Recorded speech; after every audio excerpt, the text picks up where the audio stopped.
Everybody was talking together before service, enjoying each other's company, so I decided I'd just preach a 10-minute lesson and let you all visit a little longer in the aisles.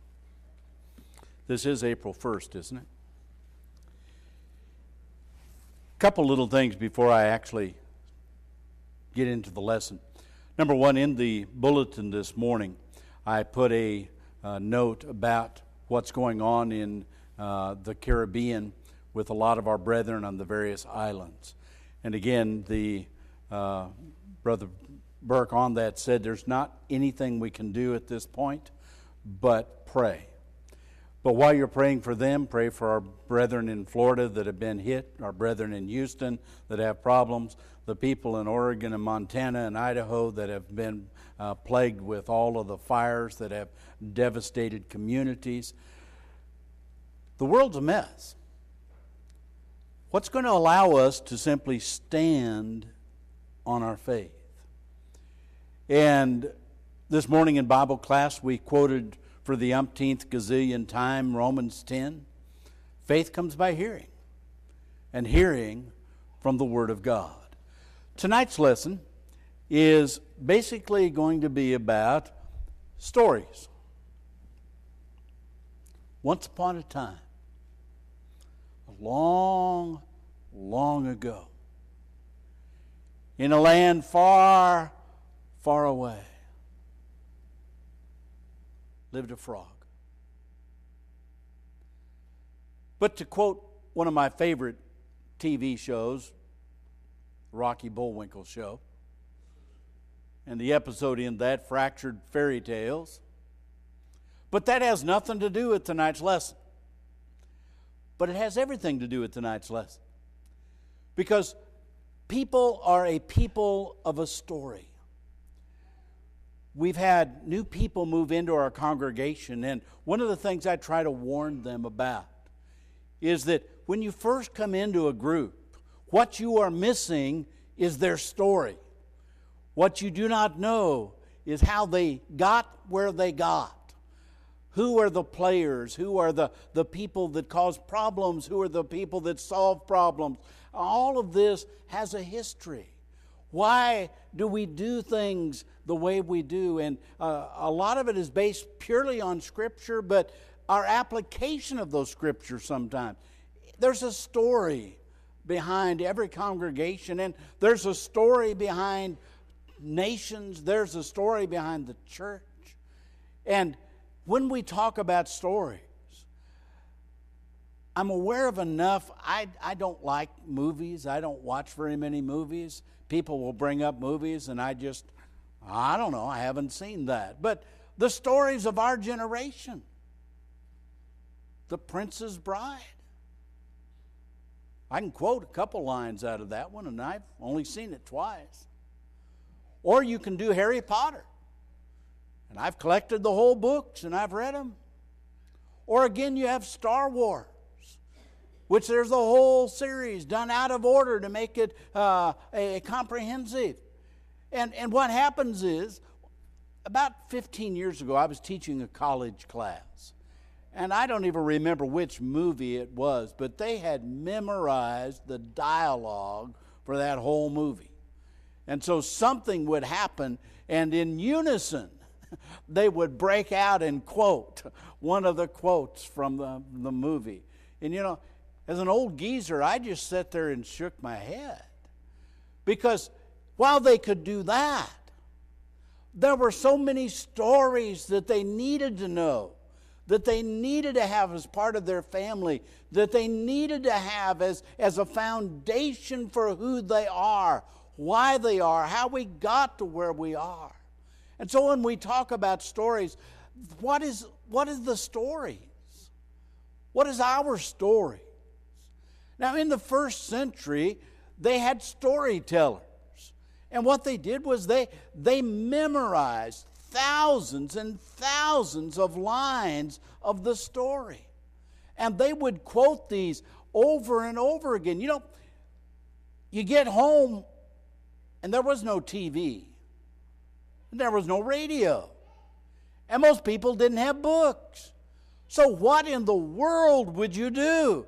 And the answer was, they told stories about their ancestors, about their people, where they came from, the major events in their lives, how they got to be where they are, and why they exist as a people. And this was passed from generation to generation to generation. And now we go home and the kids are in their rooms on the computer, and mom's on her phone, and dad's watching football games, and there's no communication, there's no stories. But there ought to be. And we are God's people. And the good thing that we have as God's people is we have our story.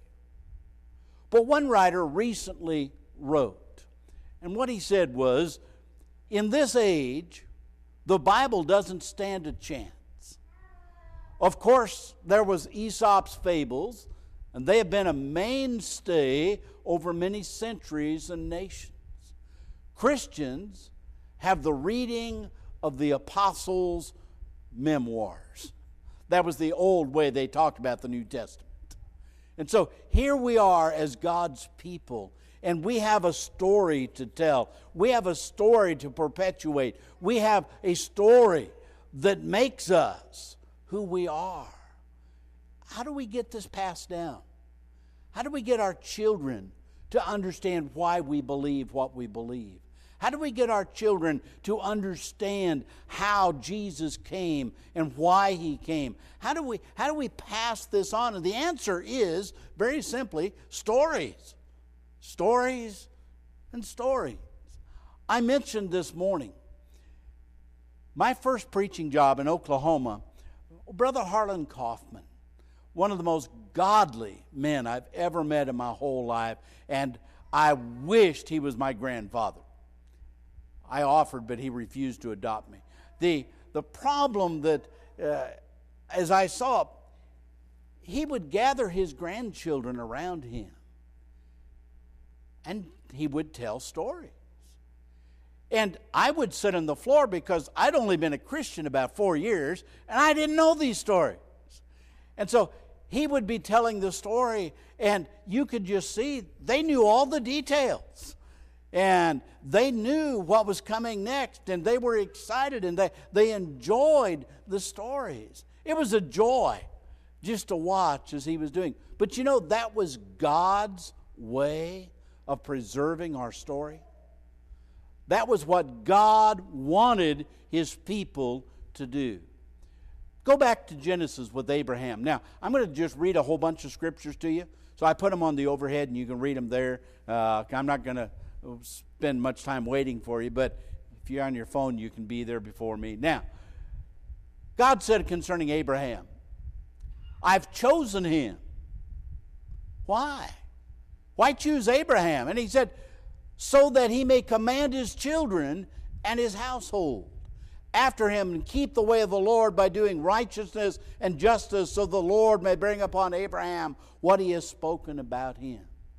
That Abraham, this great man of God, out of the thousands of people that were on the earth at that time, God picked him because Abraham was the type of man that passed on these stories to his children. And Abraham begat Isaac, and Isaac begat Jacob, and Jacob begat the 12. And they talked about these stories, and they talked about Abraham, and they talked about what he did with Sarah and going into Egypt. And this was the reason God picked Abraham. We need more Abrahams. We need people that will, in fact, instruct their children and their grandchildren and their household and those that are around him. But now, we've gone down through Abraham and Isaac and Jacob and the 12 tribes, and they've gone down into Egypt, and they've been made slaves down there, and God then raises up Moses, and he brings them out, and as they're coming out, God says, when your children say to you, what does this rite mean to you? You shall say, it is a Passover sacrifice to the Lord. who passed over the houses of the sons of Israel in Egypt, when he smote the Egyptians, and he spared our homes. And the people bowed low, and they worshiped. And what they began doing was every year they observed the Passover. And when they observed the Passover, it became kind of the tradition of how they accomplished this. The youngest child was instructed and learned to ask the question, what does this mean? And then there was the story. And it told them about the bondage and about Moses and about Pharaoh and about the Red Sea. And so that the children would learn, we're not just any people. We're God's people. We're not just any nation. We're a chosen people of God that God has worked for and called. And they passed the story on. Or again, in Exodus 13, it says, when your son asks you in times to pass, saying, what is this? Then you shall say to him, with a powerful hand the Lord brought us out of Egypt from the house of slavery. It came about when Pharaoh was stubborn and letting us go, that the Lord killed every firstborn in the land of Egypt, both the firstborn of man and the firstborn of beast. And therefore the sacrifice to the Lord, the males, the first offering of every womb. But every firstborn my son shall redeem. Now, this was the first generation. What's interesting is they knew the story. They lived it. They were in bondage. They came out of bondage. They experienced Moses and Mount Sinai. But they're going to die. And what about their children? What about their grandchildren? What about their great-grandchildren? How is all of this going to get passed down to them? Now, in our age, you just start a web page. And you can put all of your thoughts and your blogs and your story on a web page. And then all you have to do is just hand the kid a URL, and then he'll figure out all the story. But back then, what they did was they sat and they talked. And they told the stories. And so he's preparing this first generation for the second generation. But now that generation all dies out of the wilderness. And Deuteronomy is Moses' sermons unto the second generation. Those children that grew up in the wilderness and watched as they buried 603,548 fighting men and their wives. And that was an awful 40 years. And so what happens, Moses starts instructing them, the second generation. He says, give heed to yourself and keep your soul diligently, so that you don't forget the things which your eyes have seen, that they do not depart from your heart all the days of your life. And then he adds this, make them known to your children. Whatever else you do, we need to pass this on to our young people and to our children's children, to the fourth and the fifth and the sixth generation. But we need to fill them with the story so that they know how we got here. Is Abraham important? Matthew 1 verse 1. Jesus, the son of David, the son of Abraham. Galatians 3. We're all children of God by faith. Many have been baptized into Christ, put on Christ. There's neither Jew nor Greek, male nor female, bond or free. And if you are Christ, you are Abraham's seed. Abraham is our story. And we need to pass that down to our children that they understand how this works. And so again, continuing in Deuteronomy chapter verse 10, remember the day you stood before the Lord your God at Horeb. Yeah, they remembered if they were old enough. And God came down and the fire and the cloud and the earthquake, and they were scared to death. But you know, time has a way of erasing such fear. Time has a way of doing away with the story and how it actually felt. And so what happens is, when they remembered that, It said, assemble the people to me, that I may let them hear my words, that they may learn to fear me all the days of the life of the earth, and that they may teach their children. Teach them what? The story about God.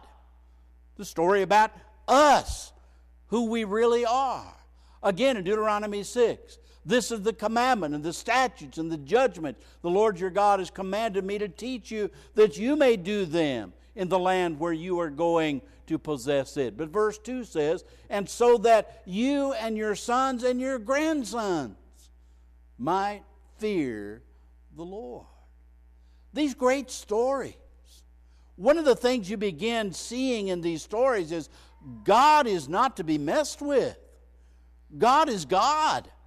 God is righteous and wholesome and powerful, loving and forgiving and kind, but you need the whole picture of God. And how do you get that? You pass on the story. You gather your grandchildren around your lap and you begin telling them the story, and you repeat that. You know, it's always fun to watch little children because they'll come dragging their favorite book in, dog-eared, chewed on, and they want you to read it. They can't read a word. So you start reading it. And I don't know about you, I got bored reading to my kids. So I kept changing the story. And they always caught you.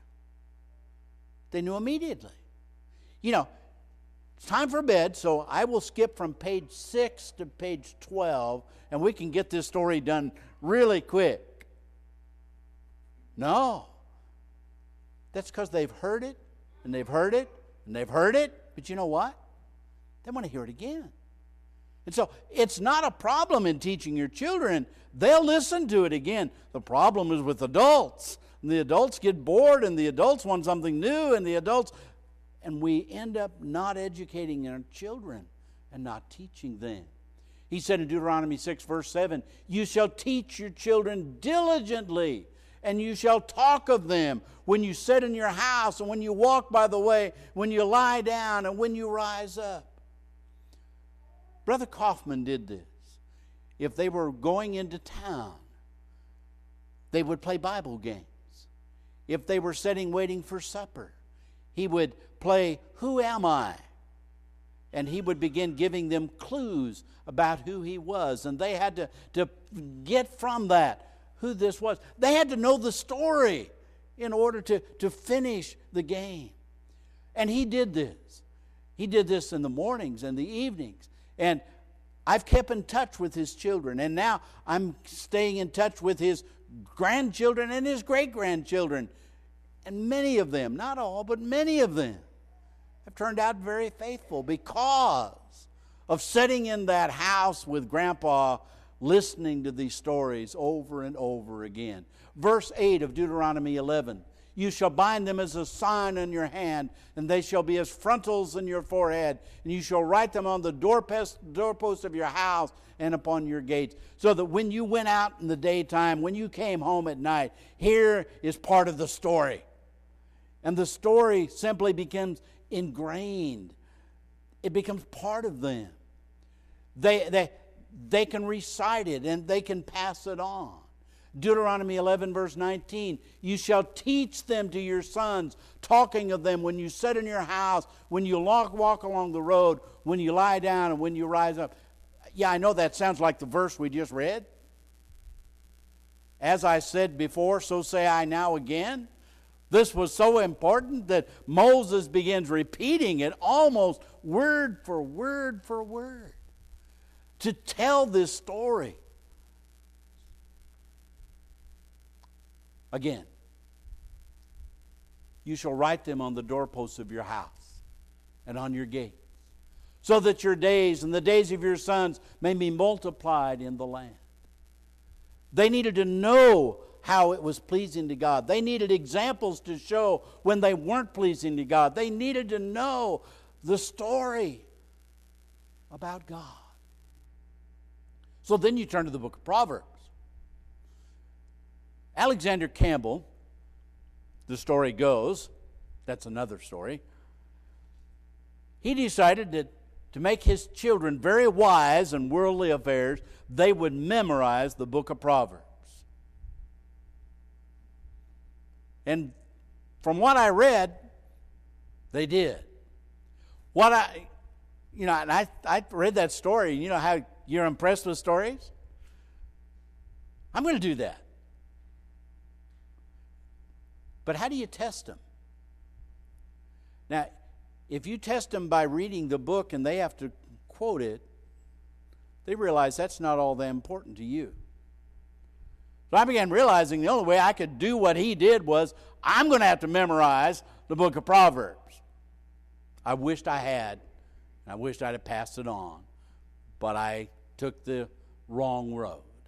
But having done that, Proverbs writes unto them. And they were to learn these Proverbs. And over again, he says, listen to my words. Keep my words. Pay attention to what I'm telling you and teaching you, because they will teach you to know wisdom and instruction. They will teach you to be able to discern the sayings of the understanding, to receive instruction in wise behavior, righteousness and justice and equity, and to give prudence to the naive, to the youth. It'll give knowledge and discretion. Don't know that you're going to make your grandchildren memorize the book of Proverbs, but I'm going to guarantee you it has worldly advice that is good even for today. So much in that book. And then you turn to the book of Psalms. And the Psalms talk about their relationship with God. And there are several Psalms in there that simply retell the history from Abraham down to the time of David. All the events and what took place. But in Psalm 78 verse 4, the psalmist said, we will not conceal these things from our children, but we will tell the generation to come the praises of the Lord and His strength and His wondrous works that He has done. For He established a testimony in Jacob, and He appointed a law in Israel, which He commanded our fathers that they should teach them to their children. That generation, which is to come, might know, and even the children yet not born, that they may arise and they may tell them to their children. Wow. He continued, verse 7, that they should put their confidence in God and not forget the works of God, but keep His commandments, and not be like their fathers, a stubborn, rebellious generation, a generation that did not prepare its heart and whose spirit was not faithful to God. How do we get our generation to be faithful to God? And the answer is the story, the story, the story. Talk about it. When you sit, when you ride, when you're around the dinner table, turn the television set off and read the stories. If you're new to all of this, and we have some new converts, they've never heard these stories. When I became a Christian, I didn't know who Esther was. I didn't know who Ruth was. So the advice that I started giving to people as I worked my way through this, and I was a voracious reader and I read the stories, I've just told people, I said, I'll tell you what you do. Go buy Hurlbut's Bible story book and read it. In fact, go buy every storybook you can get. It's not the Bible, but it's the story, the basic concept, the basic people, the basic deeds that they did. And that gives you a good segue then to begin reading the Bible. Because now you begin understanding how Abraham and David are related. You begin understanding the characters. And so there's a way of getting involved in the story without being a Bible scholar, without being a great teacher of the Bible. But you can know the story. And you can get your children. They love the story. They love you to tell the story. Turn with me. I didn't put this one on the chart because it's too big. Book of Nehemiah.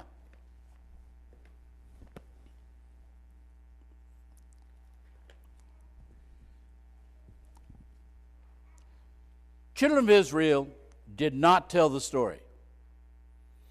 Their children and their grandchildren did not fear God.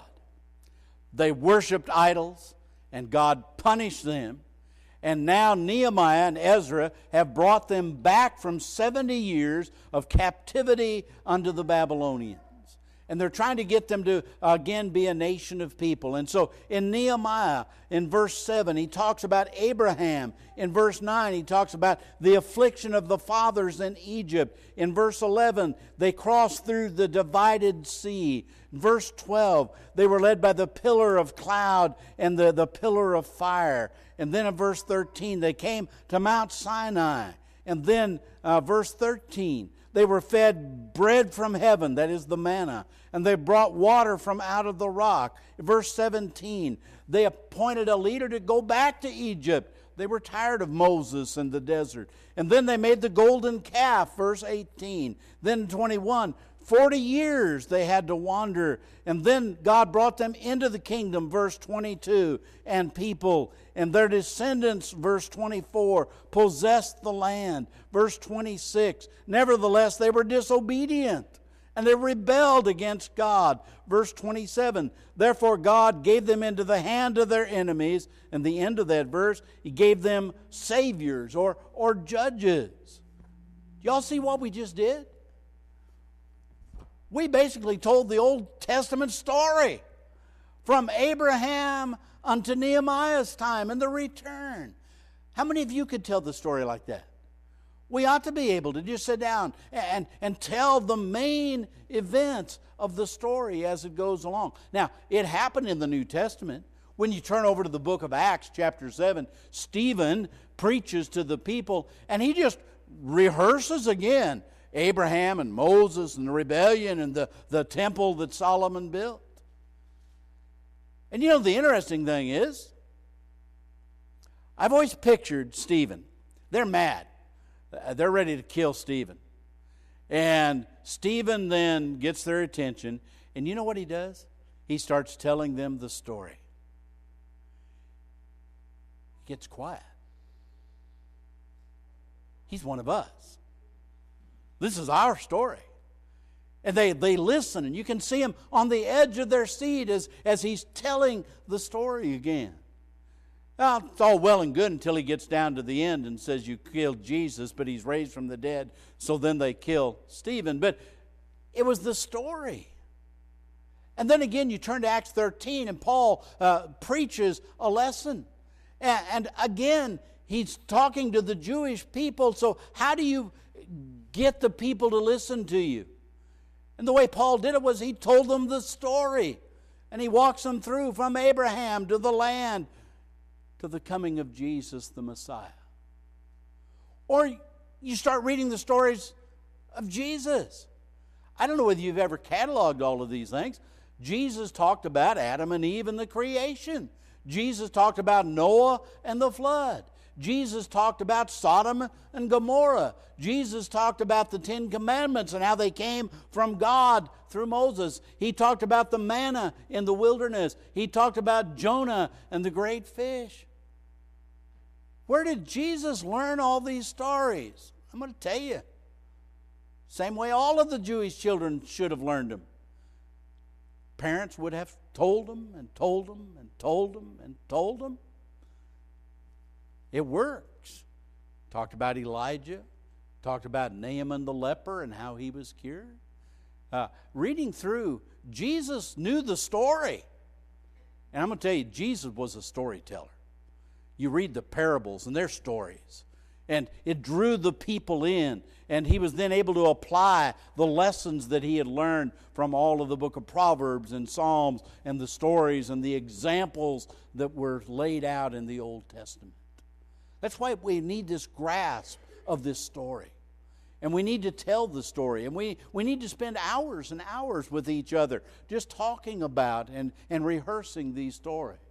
In Timothy, when Paul wrote to Timothy, he said, Continue in the things you have learned and become convinced of, knowing from whom you have learned them. And from a child you have known the sacred writings, which are able to give you wisdom that leads to salvation through faith which is in Christ Jesus. Don't you like that? Timothy, he was prepared by a grandmother and a mother that taught him these stories, so that from a child he knew the sacred writings of that. And as a result of that, Paul could simply said, so stick with the story. All Scripture is inspired of God and is profitable for doctrine, reproof, correction, instruction in righteousness, that the man of God can be completely furnished unto every good work. The story is valuable to us. And Paul told us as fathers, bring up your children in the nurture and the admonition of the Lord. How? You know how? You tell them the story. You turn off the TV. You take the earphones out of their ears. You turn off the cell phones and put them in a pile on the table. And you tell the story. And you begin learning the stories of how we got to be who we are. Why is that not happening? What has changed? You know, it used to be even ungodly politicians knew the story. It used to be in Congress that they would use anecdotes and stories and references to biblical events. The closest I heard was when one of the dams broke down in Houston. One of the reporters said, and it was a biblical flood. And I was convinced they had no idea what a biblical flood was. They didn't know the story. So what has happened? Number one, we've just taken God out of the picture. God's worshiped on Sunday, but Monday I got other things to do. Monday night, that's football night. Tuesday night, little Johnny's got baseball practice. Wednesday night, well, we're busy. And so we don't tell the story. And we don't talk with our children by the way, and when we sit, and when we rise. And it's our fault, because we're not interested in the story. We have to start here. Somebody asked me one time, a long time ago when I first moved here, how can we improve our Bible classes? And I said, improve the education of the adults. I don't know anything about Bible classes. I don't know anything about teaching 5-year-olds. What I know is adults have to do the teaching. And the man I studied under to preach used to quote this all the time. He said, you can't teach what you don't know. And I've been proving him wrong for a long time on that. But you really can't. And so if we're going to teach our children the story, we have to put God in the middle, and we have to know. But we've decided it's irrelevant. We don't really need to know about Abraham. We don't need to know about... And the answer is yes, we do. They're examples for us. Romans 15, verse 4. These things are written for us that we would have this as an example. We need the example. And finally, in order for us to tell these stories to our children and our grandchildren, we have to know them. So, best advice I can give to you. If you don't know the stories, get you a Bible storybook and read them. Then when you know the basics of the story, graduate to the real story. And open up the Bible and begin reading them and get a newer translation. I don't suggest reading King James Version to a 7-year-old. It just doesn't work very well. Doesn't work well for a 37-year-old. But the problem comes is we need language that they can understand. We're telling the story on that. And then just practice and tell the story and tell the story. Sing the songs and pray together. And we make godly families when we do this. But this is our youth. This is our future. This is where we're going. This is how we're going to get there. And it is simply the story. There's not a magical part to this. But it's so important to us as a people. Tell me the story of Jesus. Wow. Because I forget so soon. Tell me what he did. Tell me what he said. Tell me how he responded to sinners. Tell me how he died on the cross for me.